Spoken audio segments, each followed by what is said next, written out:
சுற்றுலா சொந்தங்களுக்கு வணக்கம். பார்த்தீங்கன்னா, இப்போ நம்ம வந்து அந்த டோல்கேட் தாண்டிட்டு, அடுத்தது நம்ம வந்த இடம் வந்து சில்வர் ஃபால்ஸுங்க. ஆக்சுவலா அப்படியே பக்கத்திலேயே தான் இருக்கு. அந்த டோல்கேட் தாண்டுனோனே அப்படியே பக்கத்திலேயே இருக்குது. ஸோ, அந்த சில்வர் ஃபால்ஸ் நம்ம இங்கே வந்திருக்கோங்க. ஒரு 2003 போல நான் அங்கே போயிருக்கேன். 2003 போல இந்த சில்வர் ஃபால்ஸ்க்குலாம் போயிருக்கேன். அப்போ இருந்த இது வேற. அந்த ஃபோட்டோஸ் கிடச்சதுன்னா நான் அப்படியே தனியாக வீடியோவாக போடுறேன். ஸோ பார்த்தீங்கன்னா, இங்கே எல்லாருமே ரோட்டில் அப்படியே நிறுத்திட்டு நாங்கள் அப்படியே ஃபோட்டோ எடுத்துகிட்டு இருந்தோங்க. ஸோ அவர் வந்து கொஞ்சம் சீக்கிரம் வந்துருங்க சார், போலீஸ்லாம் திட்டுவாங்க, ரோட்டில் நிறுத்தக்கூடாது அப்படின்னாரு. சரி, அதனால் சீக்கிரம் வேகமாக நாங்கள் ஃபோட்டோ மட்டும் எடுத்துகிட்டு உடனே வந்துட்டோம். ஆக்சுவலாக என்னென்னா, எனக்கு அந்த இடத்த விட்டு வரத்துக்கே விருப்பம் இல்லை.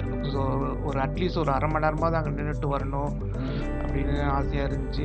தூக்கம் இல்லைங்க, தூக்கம் இல்லாததுனால கண்ணுங்க நல்லா வீங்கி போய் இருக்கும். பட் ஆனால் நல்லா இருந்துச்சு ஏரியா பக்கத்தில். அங்கே ஒரு மிஞ்சி போனால் ஒரு 5 மினிட்ஸ் தான் அங்கே டைம் ஸ்பெண்ட் பண்ணியிருக்கோம் அந்த இடத்துல.